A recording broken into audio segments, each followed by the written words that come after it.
एक योग्य समय आपल्या शारीरिक वाढीसाठी आहे, तसाच परमेश्वराचा तुमच्यासाठी आणि माझ्यासाठी एक योग्य समय आहे. आपल्याला एकच काम करायचं, आपली एकच भूमिका आहे, टिकून राहायचं आहे. इथे वाचा तुम्ही काय लिहिलंय, धीर धरा. कधी कधी देव आपल्याला जास्त काळ थांबवतो, कारण आशीर्वाद मोठा असतो. आम्ही म्हणूया का आपण?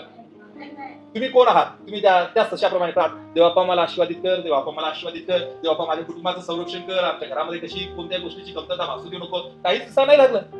संडे टू संडे प्रार्थनेला जात आहे, काहीच दिसत नाही. पण दिसत नाही याचा अर्थ देव कार्यरत नाही असं नाही.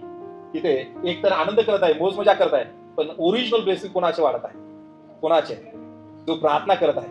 तुम्ही देवाला जो देत असलेला समय आहे, तुम्ही देवावरती जो भाव ठेवलेला आहे, जो धीर धरलेला आहे, मी तुम्हाला सांगतो तो कधीच आणि कधीच वाया जाणार नाही. आणि धीर जीवन विणणारा एक धागा आहे. धीर कसा आहे? जीवन विणणारा धागा आहे. जसं तुम्ही त्या सुईच्या नाकामधून आपण धागा विणतो, अगदी तशाच प्रकारे तुम्हाला फार संयम बाळगावा लागतो, पण तोच धागा नंतर विणण्यासाठी वापरला. पण तिथे जर तुम्ही कंटाळा केला, जर सुईमध्ये तुम्ही धागा विणता, ते काही जातच नाही, सुईच्या नाकामध्ये जातच नाही, ते नाक असेल, डोळा असेल, त्याच्यामध्ये जातच नाही. आणि तिथं जर तुम्ही चिडचिड करायला लागला, तर तुमचं शिवण काम हे पुढे जाणारच नाही. तुम्हाला तिथं धीर धरणं गरजेचं आहे. गोष्ट छोटी आहे, पण धीर धरल्याच्या नंतरच पुढचे ब्लेसिंग्स असतात. आणि